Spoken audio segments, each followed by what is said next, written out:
What made you want to join the Airborne? I like adrenaline. I like doing things that are exciting. So I always wanted to jump out of a plane and figured I could get paid to do it. Okay. Where was your basic training? My basic training was in Fort Leonard Wood in Missouri. What was like a day in your life like as basic training? Like what did you do during the day? Well, at the beginning of it, at about 5 o'clock in the morning, your drill sergeants would come in and wake you up. Then you'd have about 20 minutes to get up, get dressed, brush your teeth, shave, and brush your hair. And then you would form up for PT. And then after PT, you would go to the chow hall and get breakfast. Then you would go back to your bunks and you would have 10 minutes to shower and get changed into your fatigues. And then you would go on about a day of training.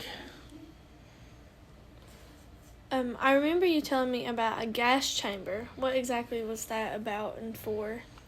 It's to train you to get used to having a certain type of gas used on you, such as OC gas. It's used in riot control. It teaches you how to stay calm whenever it's used against you, as opposed to panic and spreading. So where were you trained after your basic training? I did my advanced individual training, which is like a job school in Fort Sill, Oklahoma, to run a radar for field artillery.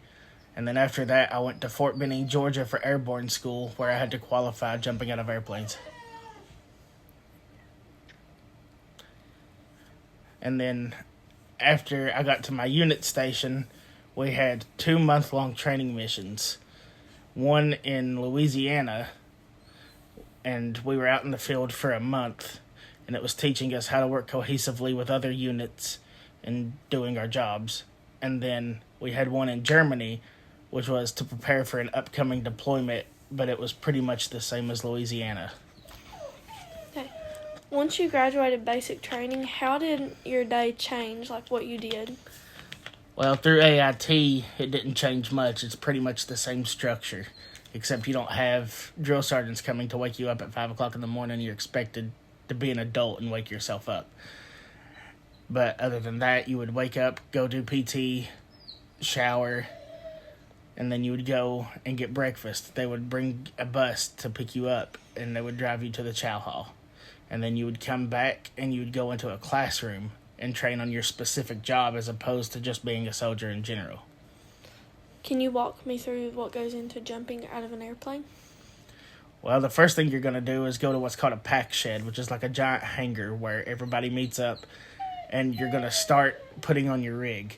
And so your rig consists of a main parachute, a reserve parachute on your chest, and you'll have your weapon on your left side, and you'll have your rucksack hanging from your waist. And then after you rig up, you wait typically about an hour sitting in the pack shed. And then they have a plane land after it passes all of its checks.